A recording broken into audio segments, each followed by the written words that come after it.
ಮೈಸೂರು 30,000 ಮಕ್ಕಳ ಭವಿಷ್ಯ ಅತಂತ್ರ. ಸರ್ಕಾರದ ನಿರ್ಲಕ್ಷ್ಯಕ್ಕೆ ಕೆಎಸ್ಒ ಆಕ್ರೋಶ. ಮೈಸೂರಿನಿಂದ ಆಘಾತಕಾರಿ ಸುದ್ದಿ. ಕೆಪಿಎಸ್ ಶಾಲೆಯಲ್ಲಿ 1 ರಿಂದ 7ನೇ ತರಗತಿವರೆಗೆ ಆಂಗ್ಲ ಮಾಧ್ಯಮದಲ್ಲಿ ಓದಿದ 30,000 ಮಕ್ಕಳು ಈಗ ಅತಂತ್ರ ಸ್ಥಿತಿಯಲ್ಲಿದ್ದಾರೆ. 8ನೇ ತರಗತಿಗೆ ಆಂಗ್ಲ ಮಾಧ್ಯಮ ಶಾಲೆ ಇಲ್ಲ, ಕನ್ನಡ ಶಾಲೆಗೆ ಹೋಗೋಕೆ ಜಾಗ ಇಲ್ಲ. ಈ ಬಗ್ಗೆ ಆಕ್ರೋಶ ವ್ಯಕ್ತಪಡಿಸಿರುವ ಕರ್ನಾಟಕ ರಾಜ್ಯ ಕಾಯಕ ಸಮಾಜಗಳ ಒಕ್ಕೂಟದ ರಾಜ್ಯಾಧ್ಯಕ್ಷರು ಕೆಸಿ ಪುಟ್ಟಸಿದ್ದಶೆಟ್ಟಿ ಅವರು ಸರ್ಕಾರದ ಯೋಜನೆಯ ಕೊರತೆಯಿಂದ 30,000 ಮಕ್ಕಳ ಶಿಕ್ಷಣ ನಿಲ್ಲುತ್ತಿದೆ.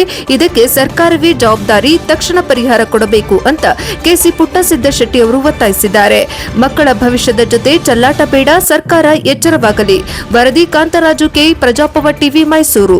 Principal Secretary Education, she doesn't know anything about this. ಇವತ್ತು ಪ್ರಿನ್ಸಿಪಾಲ್ ಸೆಕ್ರೆಟರಿ ಆಗಿ ಹವಾನಿಯಂತ್ರಣ ಕೊಠಡಿಯಲ್ಲಿ ಕೂತಿದಿರಲ್ಲ, ಈ ಸಮಸ್ಯೆ ಬಗ್ಗೆ ಅರಿವಿದೆಯಾ ಅಂದ್ರೆ ಯಾರು ನಿರ್ದಿಷ್ಟವಾಗಿ ನಮ್ಗೆ ಹೇಳಿಲ್ಲ ಸರ್ ಅಂತ ಹೇಳ್ತಾರೆ ಮೇಡಮ್.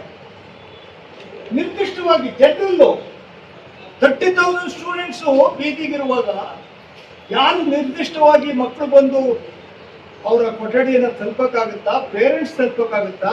ಇಷ್ಟಪ್ಪ ಪೇರೆಂಟ್ಸ್ ಯಾರು? ಎಲ್ಲ ದಳ ಸಮುದಾಯದವರು, ಕೂಲಿ ಕಾರ್ಮಿಕರು, ಅಸಂಘಟಿತ ಕಾರ್ಮಿಕರು.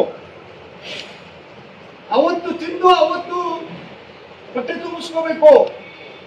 ಇನ್ ಮಕ್ಕಳ ಶಿಕ್ಷಣ ಆರೋಗ್ಯಕ್ಕೆ ಅವ್ರ ಹತ್ರ ದುಡ್ಡೇ ಇಲ್ಲ. ಏನೋ ಇಂಗ್ಲಿಷ್ ಮೀಡಿಯಂನಲ್ಲಿ ಸರ್ಕಾರ ಫ್ರೀಯಾಗಿ ಓದಿಸ್ತಾ ಇದೆ ಅಂತ ಆಸೆಗೆ ಸೇರಿಸ್ಬಿಟ್ರು. 7ನೇ ಕ್ಲಾಸ್ ವರೆಗೆ ಇಂಗ್ಲಿಷ್ ಸಾಹಿತ್ಯ ಮಾಧ್ಯಮ ಕಲ್ತ್ಬಿಟ್ಟಿದ್ದಾವೆ.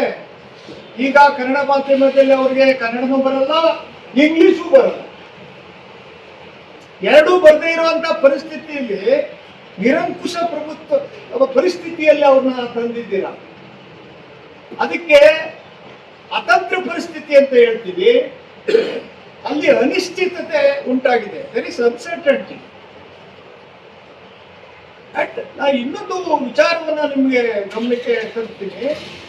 ಇದೇನಾದ್ರೂ ಬಗೆಹರಿಗೆ ಹೋದ್ರೆ ಈ ಗೊಂದಲ ಬಹುಶಃ ಯಾವ ಸರ್ಕಾರನೂ ಉಳಿಲಿಕ್ಕಿಲ್ಲ, ಯಾವ ಸರ್ಕಾರನೂ ಉಳಿಲಿಕ್ಕೆ ಜನ ಬಿಡೋದಿಲ್ಲ. 30,000 ಜನ ಮಕ್ಕಳ ಭವಿಷ್ಯ ಅಂದ್ರೆ ಅಷ್ಟು ಸುಲಭ ಅಲ್ಲ. ಆದ್ರಿಂದ ಅವರಿಗೆ ಶಿಕ್ಷಣ ಕೊಡುವಂತ ಕೆಲಸವನ್ನ ಅಧಿಕಾರಿಗಳು ಕಣ್ಮುಚ್ಕೊಂಡು ಕೂತಿದ್ದೀರಲ್ಲ, ನಾವು ನಿಮ್ಮ ಎಲ್ಲ ಕಚೇರಿಗೆ ಲಗ್ಗೆ ಹಾಕ್ತೀವಿ, ನಿಮ್ಮ ಕಚೇರಿಗಳಿಗೆ ಪಿಕೆಟಿಂಗ್ ಮಾಡ್ತೀವಿ, ನಿಮ್ಮ ಕಚೇರಿಗಳಿಗೆ ಬೀಗ ಹಾಕಿ ಹೊರಗೆ ತಳ್ತೀವಿ ನಿಮ್ಮನ್ನ. ನೀವು ಕಚೇರಿ ಕೂತ್ಕೊಳ್ಳಿಕ್ ನಾವು ಬಿಡೋದಿಲ್ಲ. ಈ ಸಮಸ್ಯೆ ಬಗೆಹರಿಸಿ ಕಚೇರಿ ಕೂತ್ಕೊಳ್ಳಿ. ಅಲ್ಲಿವರೆಗೆ ಕಚೇರಿ ಕೂತ್ಕೊಳ್ಳೋ ಅಧಿಕಾರ ನಿಮ್ಗಿಲ್ಲ. ನಾವು ಮಾಡ್ತೀವಿ. ಗಂಭೀರವಾಗಿ ಇವತ್ತು ಸರ್ಕಾರಕ್ಕೆ ಎಚ್ಚರಿಕೆಯ ಗಂಟೆಯಾಗಿ ಅಧಿಕಾರಿಗಳಿಗೆ ಮತ್ತೆ ಸರ್ಕಾರಕ್ಕೆ ಕೊಡ್ತಾ ಇದ್ದೇನೆ. ಹೈಸ್ಕೂಲಲ್ಲಿ ಇಂಗ್ಲಿಷ್ ಮೀಡಿಯಂ ಇಲ್ವಾ ಸರ್? ಕೆಪಿಎಸ್ ಸ್ಕೂಲಲ್ಲಿ ಇಂಗ್ಲಿಷ್ ಮೀಡಿಯಂ ಇಲ್ವಾ? ಹೈಸ್ಕೂಲಿಂದ 8, 9, 10 ಇಂಗ್ಲಿಷ್ ಮೀಡಿಯಂ ಇಲ್ವಾ? ತಾಲೂಕು 1, 2 ಇಂಗ್ಲಿಷ್ ಮೀಡಿಯಂ ಇರ್ಬೋದು. ಇವತ್ತು ಕೆಪಿಎಸ್ ಅಂತಕ್ಕಂಥ ಯೋಜನೆ ಮಾಡಿದಾಗಲೇ ಅವ್ರು 1 to 10 ಮಾಡಿದ್ರೆ ಸೂಕ್ತ ಇತ್ತು. ಸೊ 7ನೇ ಕ್ಲಾಸ್ಗೆ ಆದಾಗಲಿಂದ ಇದು ಸಂಪೂರ್ಣವಾಗಿ ಹೇಳಿದಂಗೆ ನಮ್ಮ MLC ಸಾಹೇಬರು, ಇದು ಆರ್ಥಿಕವಾಗಿ ಶೈಕ್ಷಣಿಕವಾಗಿ ಹಿಂದುಳಿದಿರ್ತಕ್ಕಂಥ ಮಕ್ಕಳೇ ಇರೋದು. ಇವ್ರೇನಿಗೆ 30,000 ಮಕ್ಕಳು ಏನಾಗ್ಬೇಕು ಅವ್ರ ಪರಿಸ್ಥಿತಿ. ಆಗ್ಲಿ ಈ ಸಂಪುಟವನ್ನ ರಚನೆ ಮಾಡಿದ ಕೆಲವೊಂದು ಶಾಲೆಯಲ್ಲಿ ಇದೆ, ಕೆಲವೊಂದು ಶಾಲೆಯಲ್ಲಿ ಇಲ್ಲ ಅಂತ ಬಹಳ ಅದೇನು ಮೈಸೂರು ನಗರದಲ್ಲಿ 1 ಇರ್ಬೋದು. ಮೈಸೂರಲ್ಲೂ ಕೂಡ 4-5 ಸ್ಕೂಲ್ ಇದೆ, ಕೆಪಿಎಸ್ ಸ್ಕೂಲ್ ಇದೆ. ಇರೋತವೆಲ್ಲ PUC ವರೆಗೂ ಇದೆ. ಕುವೆಂಪುನಗರ ಇಂಗ್ಲಿಷ್ 8 ಇಂದ ಬಹಳ ಕಡಿಮೆ.